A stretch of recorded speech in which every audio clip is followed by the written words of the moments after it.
Saudações, galera, e aí, beleza? Estou começando aqui mais um vídeo, mas antes aquela velha ladainha de sempre. Gostaria de pedir para que quem ainda não se inscreveu no canal, que por favor se inscreva, né? Ativem as notificações para ficar por dentro de tudo que acontece aqui e deem like, porque tudo isso vai me ajudar a continuar aqui com vocês. Então vamos pro vídeo, galera. Steven Gregory Steiner nasceu em 18 de abril de 1965 em Merced, Califórnia, Estados Unidos. Steven foi o terceiro de 5 filhos de Delbert e Kay Steiner. Ele tinha 3 irmãs, Cynthia Sartell, Corey Steiner e Jodie Cass, e um irmão mais velho, Carrie. Em 2002, Carrie foi condenado e sentenciado à morte pelo assassinato de 4 mulheres em 1999. Fiquem ligados, galera, que o próximo vídeo vai ser sobre Carrie. Steven foi vítima de sequestro em 4 de dezembro de 1972 e tinha apenas 7 anos de idade, quando foi sequestrado em Merced, Califórnia, pelo molestador de crianças Kenneth Parnell. Steven foi detido, por seu sequestrador a 200 milhas de distância no condado de Mendocino, Califórnia. Steven permaneceu sequestrado até os seus 14 anos, quando conseguiu escapar com outra vítima que também foi sequestrado por Parnell, que se chamava Timothy White. Na tarde de 4 de dezembro de 1972, Steven foi abordado no caminho da escola para casa por um homem chamado Ervin Edward Murphy, que conheceu o estuprador de crianças condenado Kenneth Parnell, enquanto ambos trabalhavam em um resort, no Parque Nacional de Yosemite. Parnell havia se apresentado a Murphy como um aspirante a pastor. Murphy, descrito por aqueles que o conhecia como um homem confiante, ingênuo e simplório, havia sido atraído por Parnell para ajudá-lo a raptar um menino para que Parnell pudesse criá-lo em um acordo religioso. Como Murphy declarou mais tarde, seguindo as instruções de Parnell, Murphy distribuiu folhetos evangélicos aos meninos que voltavam da escola. E após avistar Steven, afirmou ser um representante da igreja em busca de doações. Steven, mais tarde, afirmou que Murphy perguntou a ele se a sua mãe estaria disposta a doar quaisquer itens para a igreja. Quando o menino respondeu que sim, Murphy perguntou a Steven onde ele morava e se estaria disposto a levá-lo para sua casa. Depois que Steven concordou, um Buick branco dirigido por Parnell parou e Steven, de bom grado, subiu no carro com Murphy. Parnell então dirigiu o carro para sua casa nas proximidades de Cactus Valley, com Steven dentro do carro, já confuso sem saber onde estava indo. Sem o conhecimento de Steven, a casa de Parnell estava localizada a apenas algumas centenas de metros da residência de seu avô materno. Parnell molestou Steven na primeira noite, na cabana, e começou a estuprar Steven 13 dias depois, em 17 de dezembro de 1972. Depois que Steven disse a Parnell muitas vezes durante a primeira semana que queria ir para casa, Parnell disse a Steven que havia recebido a custódia legal do menino porque seus pais não podiam sustentar tantos filhos e que não o queriam mais. Parnell começou a chamar o menino de Dennis Gregory Parnell, mantendo o nome do meio real de Steiner e sua data de nascimento real, ao matriculá-lo em várias escolas nos anos seguintes. Parnell se fez passar por pai de Steven e os dois se mudaram com frequência pela Califórnia, morando em locais como Santa Rosa e Compton. Parnell permitiu que Steiner começasse a beber muito jovem e usasse a internet quando ele quisesse. Parnell também havia saltado de um trabalho para outro, alguns de seus trabalhos exigindo viagens e deixando Steven sozinho. Mais tarde, Steven disse que poderia facilmente ter usado essas ausências como uma oportunidade para fugir, mas que não sabia como pedir ajuda. Um dos poucos aspectos positivos da vida de Steven com Parnell foi o cachorro que ele recebeu de presente, um Manchester Terrier que ele chamou de Kenny. Esse cachorro havia sido dado a Parnell por sua mãe, que não sabia da existência de Steven durante o período em que ele morava com Parnell. Por um período de 18 meses, uma mulher chamada Barbara Matias morou com Parnell e Steven. De acordo com Steven, Barbara, junto com Parnell, o estuprou em 9 ocasiões distintas aos 9 anos de idade. Em 1975, por instrução de Parnell, Barbara tentou atrair outro menino que estava em Santa Rosa Boys Club com Steven para o carro de Parnell. A tentativa foi mal sucedida. Barbara mais tarde alegou que não sabia que Dennis, se referindo a Steven, havia de fato sido sequestrado. Quando Steven entrou na puberdade, Parnell começou a procurar uma criança mais nova para sequestrar. Parnell havia usado Steven para tentar sequestrar crianças em ocasiões anteriores. No entanto, todas as tentativas de sequestro foram infrutíferas. Isso fez com que Parnell acreditasse que Steven não tinha vocação para ser cúmplice dele e nem criminoso. Mais tarde, Steven revelou que sabotou intencionalmente esses sequestros fracassados a fim de poupar outras crianças de seu destino.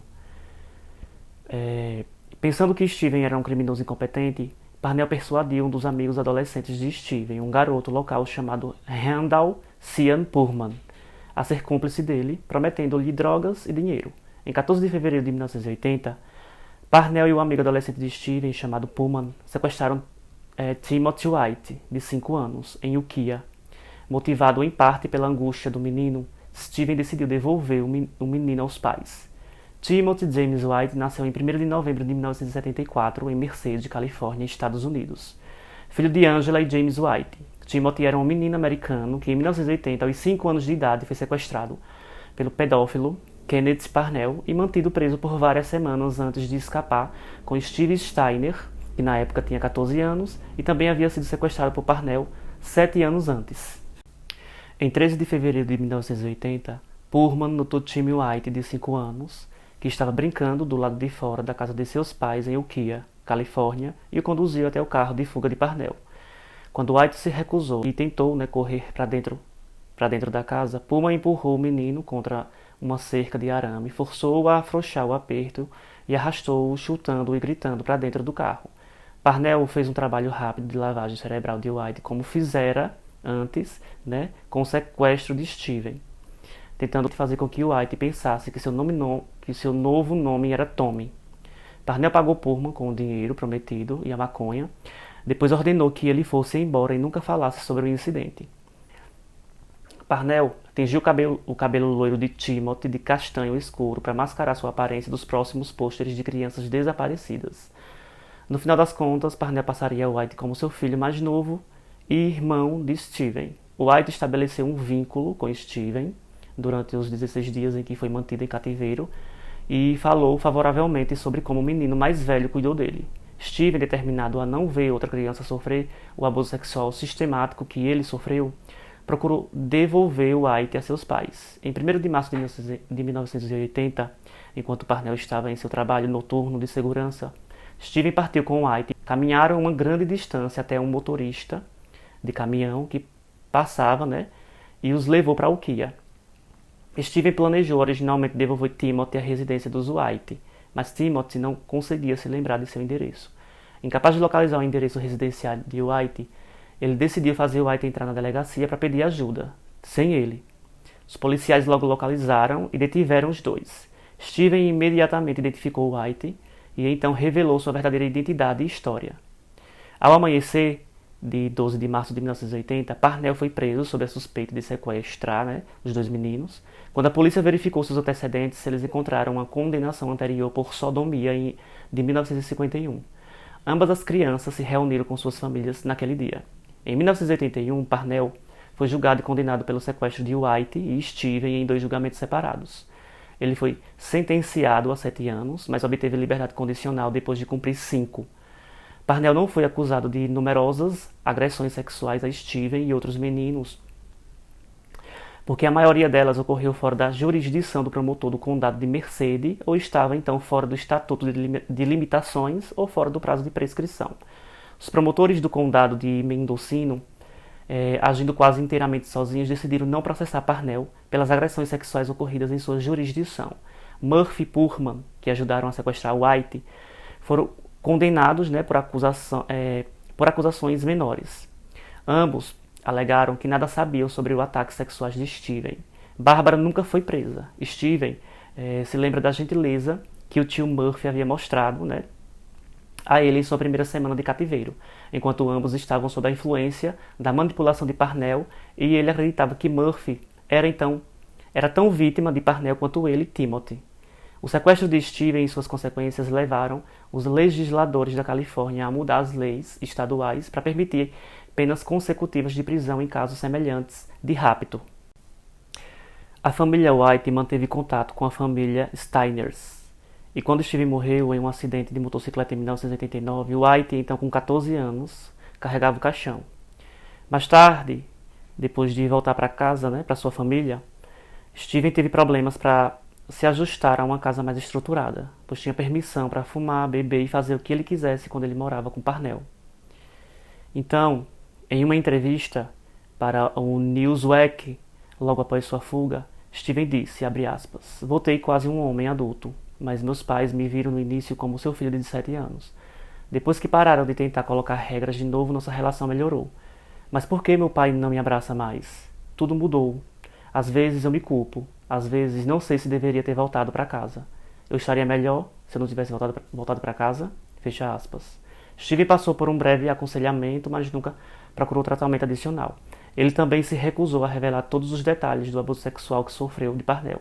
Em uma entrevista em 2007, a irmã de Steven disse que seu irmão não procurou aconselhamento porque seu pai disse que Steven não precisava de nenhum.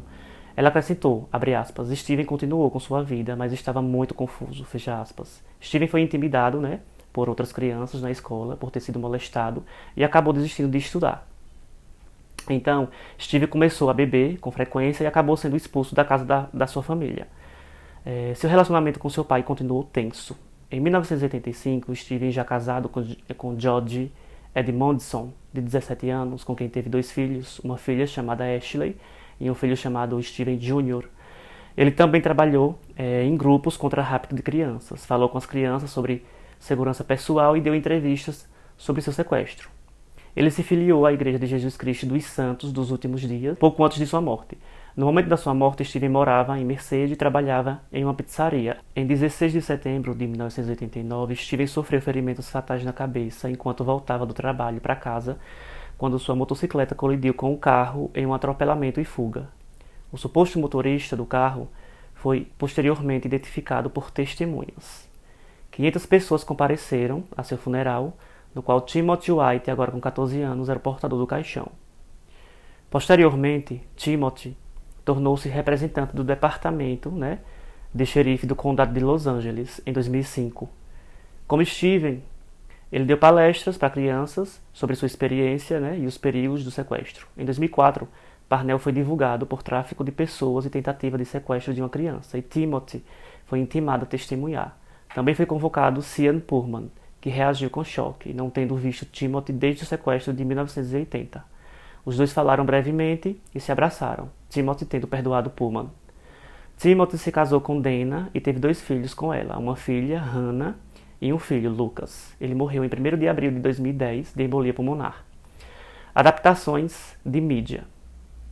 No início de 1989, foi produzida uma minissérie para televisão baseada em sua experiência chamada de I Know My Fist's Name is Steven, também conhecida como The Missing Year.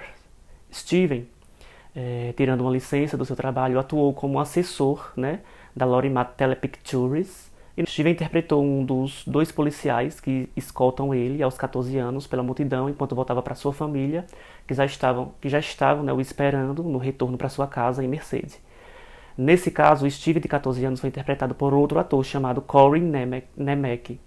Embora satisfeito com a dramatização, Steve reclamou que ela o retratava como uma pessoa um tanto desagradável e rude, especialmente com seus pais, algo que ele contestou ao divulgar a minissérie na primavera de 1989. A minissérie, em 2 partes, foi transmitida pela primeira vez pela NBC em 21 e 22 de maio de 1989. Os direitos de exibição foram vendidos para várias empresas de televisão internacionais, incluindo a BBC, que exibiu a minissérie em meados de julho do ano seguinte. Ainda mais tarde, foi lançada como um longa-metragem. A produção foi baseada em um manuscrito de Mike Eccles, que pesquisou a história e entrevistou Steven Parnell, entre outros. Após a estreia de I Know My Fist's Name is Steven, que recebeu 4 indicações ao Emmy, incluindo uma para Nemec, Eccles publicou seu livro I Know My Fist's Name is Steven em 1991. No epílogo de seu livro, Eccles descreve como ele se infiltrou na Associação Norte-Americana do Amor entre Homens e Garotos, NAMBLA, que é uma ONG fundada em Boston em 1978, que faz parte do contexto do ativismo pedófilo, defendendo a aceitação social da pedofilia e a eliminação ou reforma das leis sobre a idade de consentimento. Em 1999, contra a vontade da família de Steven, Eccles escreveu um capítulo adicional sobre o irmão mais velho de Steven, Kerry, a pedido de sua editora. O título do filme, né, e do livro foi tirado do primeiro parágrafo do depoimento policial escrito de Steven, dado durante as primeiras horas de 2 de março de 1980 em Ukiah, que diz o seguinte, abre aspas, meu nome é Steven Steiner, tenho 14 anos. Não sei minha verdadeira data de nascimento, mas uso 18 de abril de 1965. Sei que meu primeiro nome é Steven, tenho quase certeza de que o último é Steiner, e se eu tenho um nome do meio, eu não sei, fecha aspas. A história de Steven também foi incluída no livro Against the Will, de Nigel Coturne, uma compilação de histórias de sequestro. 10 anos após a morte de Steven, a cidade de Merced pediu a seus residentes que propusessem nomes para parques municipais em homenagem aos cidadãos notáveis de Merced. Os pais de Steven propuseram que um fosse chamado de Steiner Park. Essa ideia acabou sendo rejeitada e a homenagem foi dada a outro residente de Merced, porque o irmão de Steven, Cary Steiner, confessou e foi acusado de matar 4 mulheres em Yosemite em 1999. As autoridades municipais de Merced temiam que o nome Steiner Park fosse associado a Cary em vez de Steven. Em 2004, Parnell, então com 72 anos, foi condenado por tentar, no ano anterior, persuadir sua enfermeira a arranjar para ele um menino por $500. A enfermeira, ciente do passado de Parnell, relatou isso à polícia local. Timothy White, então um homem adulto, foi intimado, a testemunhar no julgamento criminal de Parnell. Embora Steven estivesse morto, o seu depoimento no julgamento anterior de Parnell foi lido para os jurados como prova no julgamento de Parnell em 2004. Parnell morreu de causas naturais em 21 de janeiro de 2008, na California Medical Facility, em Vacaville, Califórnia, enquanto cumpria uma sentença de 25 anos de prisão perpétua. Mais tarde, White tornou-se vice-assistente do departamento do xerife do condado de Los Angeles. Ele morreu em 1º de abril de 2010, aos 35 anos, de embolia pulmonar. Deixou sua esposa, Dana, e 2 filhos pequenos, bem como sua mãe, pai, padrasto e irmã. Quase 5 meses depois, em 28 de agosto de 2010, uma estátua de Steven White foi inaugurada em Applegate Park, em Merced. Moradores de Ukiah, a cidade natal de White, esculpiram uma estátua mostrando um Steven adolescente com o jovem Timothy de mãos dadas enquanto escapava de seu cativeiro. Essa parte eu me arrepio toda vez que eu leio. Angariadores de fundos para a estátua afirmam que o objetivo é homenagear Steven Steiner e dar às famílias de crianças sequestradas e desaparecidas a esperança de que ainda estão vivas. O pai de Steven, Delbert Steiner, morreu em 9 de abril de 2013 em sua casa em Winton, Califórnia. Ele tinha 79 anos. Estou finalizando aqui mais um vídeo e gostaria de saber aqui nos comentários o que vocês acham desse caso. E se vocês gostaram desse vídeo, se inscreva no canal, deem like, ative as notificações para receber mais casos e compartilhe esse vídeo com todo mundo que vocês conhecem. Que isso vai me estimular muito a fazer mais vídeos para vocês.